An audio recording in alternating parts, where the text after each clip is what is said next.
নমস্কার বন্ধুরা, TikTok kitchen and ব্লগে আপনাদের সকলকে জানাই স্বাগত। আজকে আবার একটা নতুন ভিডিও নিয়ে চলে এসেছি। তা আপনারা পুরো ভিডিওটা দেখতে থাকুন, আশা করি ভালো লাগবে। তা বন্ধুরা, আজকে দু রকম রেসিপি করব। আজকে করব এই দেখুন 150 মুগ ডাল নিয়েছি। মুগ ডাল দিয়ে আজকে পটল দিয়ে করব, আর করব রুই মাছের পোস্ত। তা আপনারা দেখুন আমি কিভাবে। নুনটা ধরে গেছে, কড়াইটা আমি বসিয়ে নিচ্ছি। মাছ ভাজার জন্য আমি কড়াইতে তেল দিয়ে দিচ্ছি।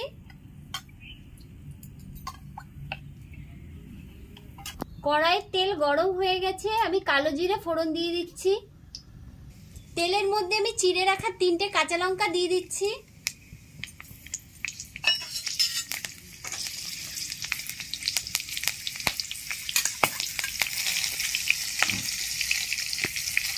নুন আর হলুদ মাখানো মাছগুলো আমি তেলে ছেড়ে দিচ্ছি।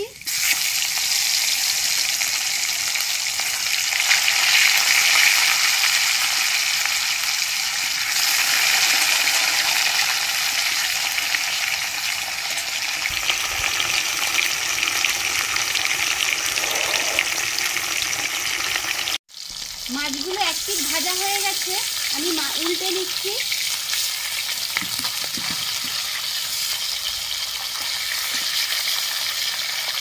মাছগুলো ভালো করে ভাজা হয়ে গেছে, বেটে রাখা পোস্ত আর কাঁচা লঙ্কা দিয়ে দিচ্ছি। ফেটিয়ে রাখা টক দই, সামান্য একটু জল, পরিমাণ মতো নুন, পরিমাণ মতন হলুদ, ভালো করে এবার ফুটিয়ে নেব।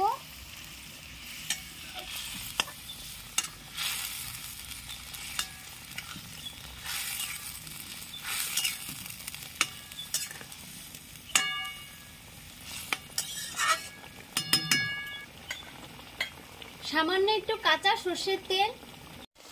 বন্ধুরা, মাছ পোস্ত আমার হয়ে গেছে, এখন আমি নামিয়ে নিচ্ছি।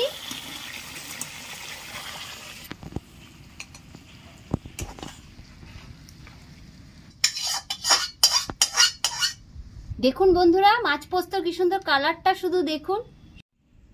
কড়াই গরম হয়ে গেছে, আমি মুগ ডালটা ভেজে নিচ্ছি। ডালটা আমার ভাজা হয়ে গেছে, আমি নামিয়ে নিচ্ছি। কড়াইয়ের তেল গরম হয়ে গেছে, নুন হলুদ মেখে রেখেছিলাম, পটলগুলো ভেজে নিচ্ছি। পটলগুলো লাল করে ভেজে নেব। পটলগুলো দেখুন এরকম করে ভেজে নেব। তুলে নিচ্ছি, ভাজা হয়ে গেছে। এই তেলের মধ্যে তেজপাতা, গোটা গরম মশলা, একটা শুকনো লঙ্কা ফোড়ন দিয়ে দিচ্ছি। কেটে রাখা টমেটো দিয়ে দিচ্ছি।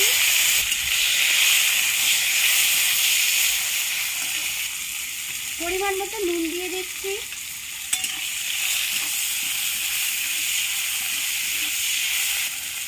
আদা বাটা দিয়ে দিচ্ছি।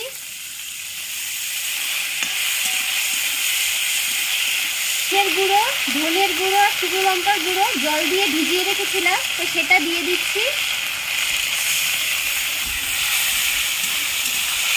ভালো করে কষিয়ে নেব। পরিমাণ মতন হলুদ দিয়ে দিচ্ছি। কাজু কিশমিশ, চিড়ে রাখা কাঁচা লঙ্কা দিয়ে দিচ্ছি।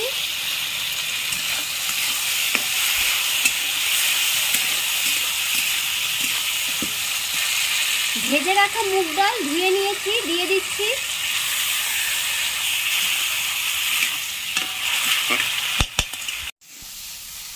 ডালটা ভালো করে কষানো হয়ে গেছে, এবার আমি পরিমাণ মতন জল দিয়ে দিচ্ছি।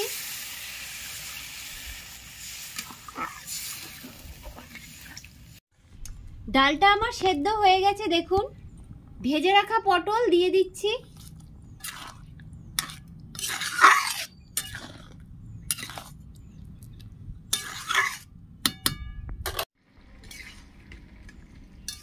সামান্য একটু মিষ্টি দিয়ে দিচ্ছি।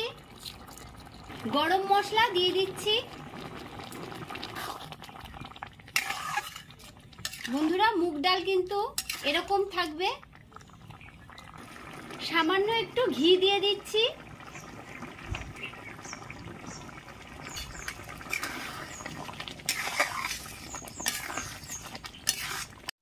তো বন্ধুরা, পটল দিয়ে মুগ ডাল আমার হয়ে গেছে, আমি নামিয়ে নিচ্ছি।